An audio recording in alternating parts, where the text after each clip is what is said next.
Merci, Monsieur le Président.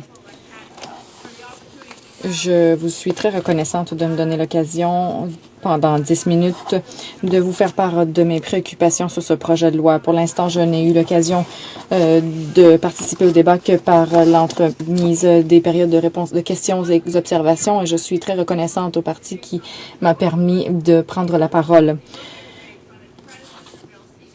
Je me souviens des débats sur le projet de loi C4 et j'ai écouté le débat sur le projet de loi C31. Les conservateurs ont dit que ce projet de loi était nécessaire pour mettre fin au passage de clandestins. On a beaucoup entendu parler du passage des clandestins. On nous dit qu'il y a des resquilleurs. On a beaucoup entendu d'allégations. Et donc, au cours des 10 prochaines minutes, j'aimerais revenir sur les allégations les plus fréquemment présentées.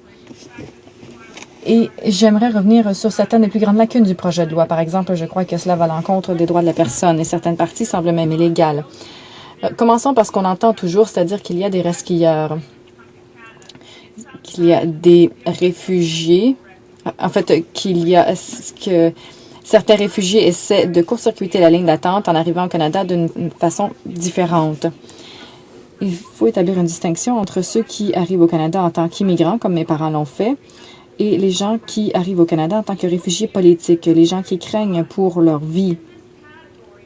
Dans cette catégorie, il n'y a pas de resquilleurs. On fait la file à un bureau d'immigration dans un autre pays.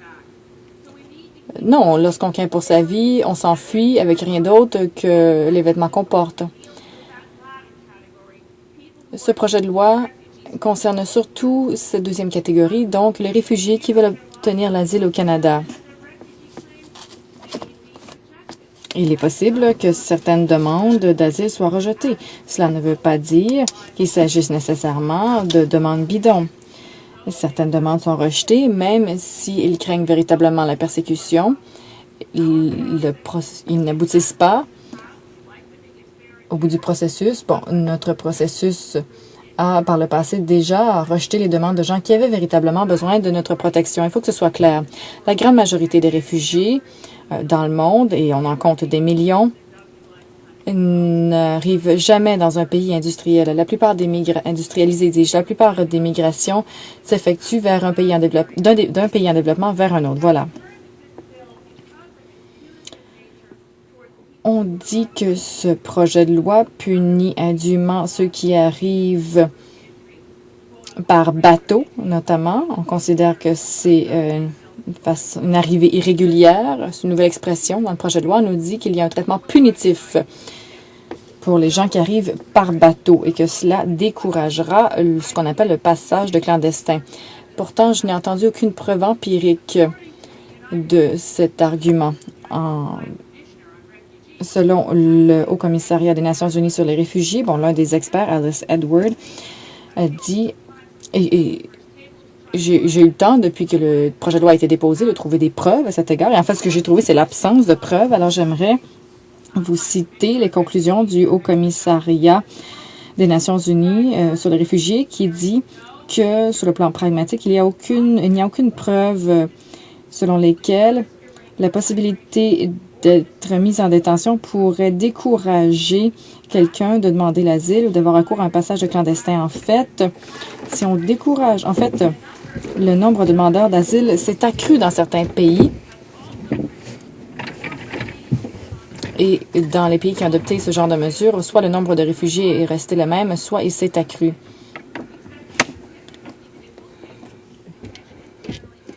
La détention est en général un instrument très lourd. Permettez-moi donc de vous dire ce qu'un groupe de l'Australie a à dire concernant son expérience. C'est un échec là-bas, ce sera un échec ici. Donc, c'est une lettre demandant au gouvernement canadien de ne pas suivre l'exemple de l'Australie. Et il mentionne que l'Australie tire les difficiles leçons de leurs mesures de détention des demandeurs de statut de réfugiés. Ils ont pardonné cette mesure parce qu'elle ne fonctionne pas. Je vais citer leur lettre à notre premier ministre. Contrairement à la croyance populaire, des politiques dures en matière d'immigration n'ont pas eu d'effet dissuasif. En 1999, moins de 1000 personnes arrivées sans autorisation demandée le statut l'année où la nouvelle politique sont entrées. Ensuite, les demandes ont augmenté de plus de 4000.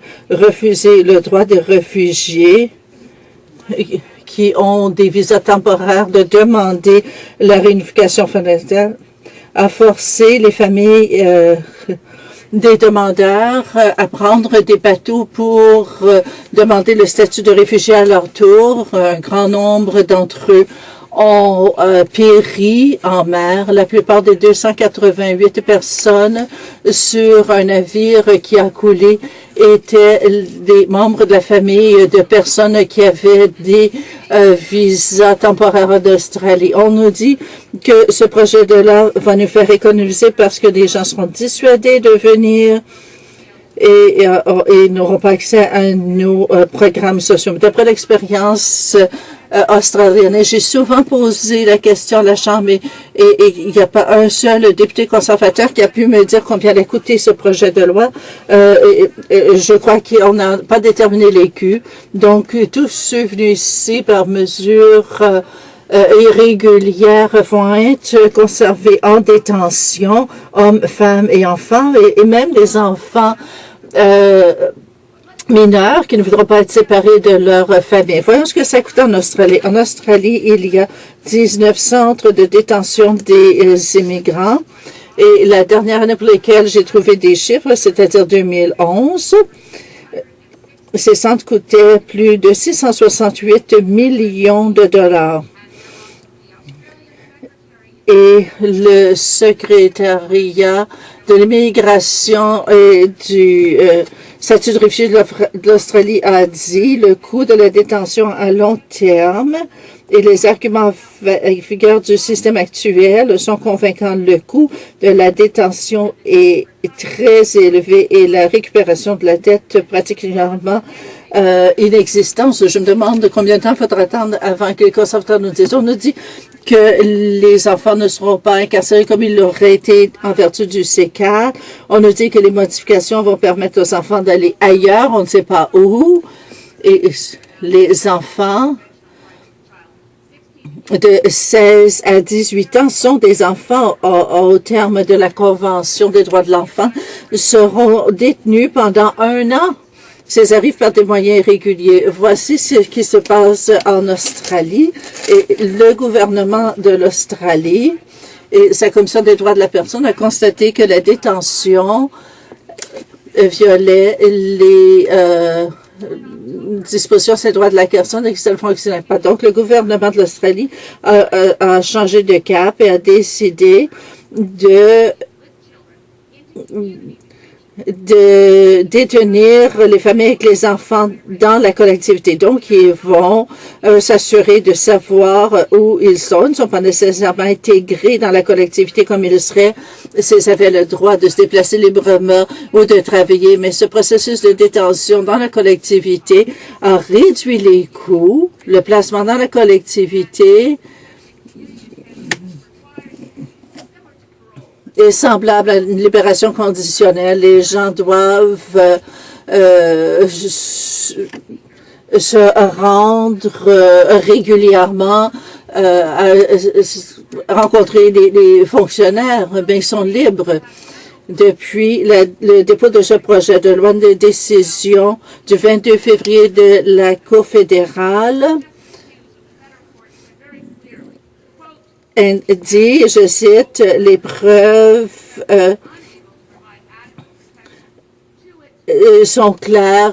La Hongrie est incapable d'assurer la protection de ses citoyens roms et une autre décision, celle de la Cour suprême, Madame Justice McLaughlin a dit en 2007 que les droits de la Charte s'applique également aux étrangers. Nous devons voter contre ce projet de loi qui est contraire à la Charte et contraire aux valeurs canadiennes.